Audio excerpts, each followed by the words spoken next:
पाबंद करो ये काम क्यों होने ठीक ते ये वो बैठे हैं तो ये तो फारग हो कर लो ठीक है पर वो फ्रिज वाले कमरे में थोड़ा आगे होकर बैठे और कुछ उससे फिर थल्ले नहीं कह सकते कि हमें वक्त बिठा दो वो अपनी घड़ी देनी कोई और आज उसे सोफे पे नीचे नहीं बैठ सकते इधर बैठ जाओ। उसे अंदर के हम जाते हैं और कौन जनाब अच्छा ठीक है ना यार हो रहा है कोई जनाब जाती है दुलाने मुझसे कौन है जाती है उत्थों आए हैं अस्सलाम आज ही मोमन हमारे आज बैठ लो दसो किस काम आए हैं वालेकुम कौन बताए है मेरी पुत्री माशाल्लाह आज अल्लाह ताला ने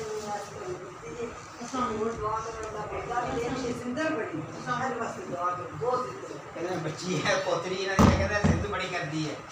गल्ला भी नहीं कर गल्ला भी नहीं करती है जिंदगी बड़ी कर दी है बस दुआ कर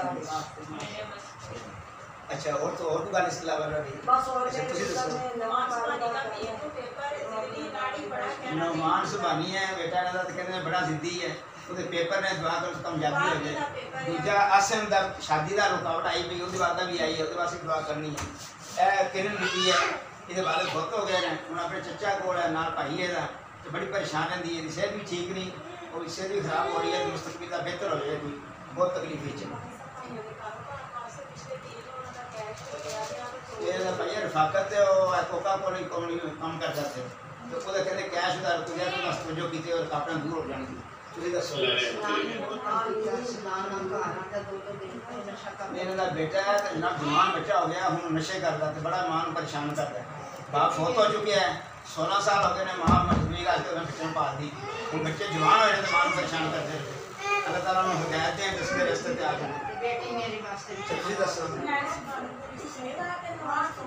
नवाज सुबानी ते नैत सुबानी दो बच्चे ने नवाज सुबानी दी बीवी जड़ी है वो उम्मीद नाल अल्लाह ताला जिंदगी वाला सेहतमंद बच्चा अता फरमा या नैत सुबानी ओदे वास्ते लड़की तलाश करदे ने पे कोई नेक बीवी मिल जाए जिंदगी दा साथी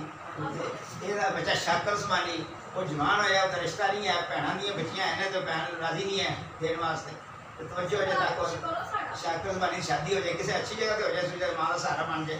ਇਹ ਵੀ ਮਜ਼ਦੂਰੀ ਕਰਦੀ ਹੈ ਉਹ ਵੀ ਮਜ਼ਦੂਰੀ ਕਰਦਾ महीने बाद वो लोग कोई 10,000 दिंदा कोई 15,000 दिंदा तो इस तरह बेचारे गुजारा करते मकान भी किराए पे ले आए निगाह कर्म हो जाएगी तुझे दसो मैं अपनी बेटी के लिए आई हूं मेरे बेटे की सेहत तंदुरुस्ती के कहने मेरे बेटे की सेहत तंदुरुस्ती वास्ते दुआ करनी मोहम्मद अफनान सुभानी की सेहत के लिए जिद्दी बहुत मोहम्मद अफनान सुभानी जनाब कहने जिद्दी बड़ा सेहत वास्ते दुआ करनी आप शान के भी बहुत साथ है बच्चों की तालीम और कारोबार आप सब के लिए बच्चों के कारोबार के लिए कहने कारोबार वास्ते बच्चे की तालीम वास्ते तुझे को मेरे बेटे का रिश्ता नहीं हो रहा अंत से ना सुनदा अंत से मौसम की शादी वास्ते ना दुआ कर्म हो जाए सब वास्ते निगाह कर दुआ करो सब लोग दुआ करें आमीन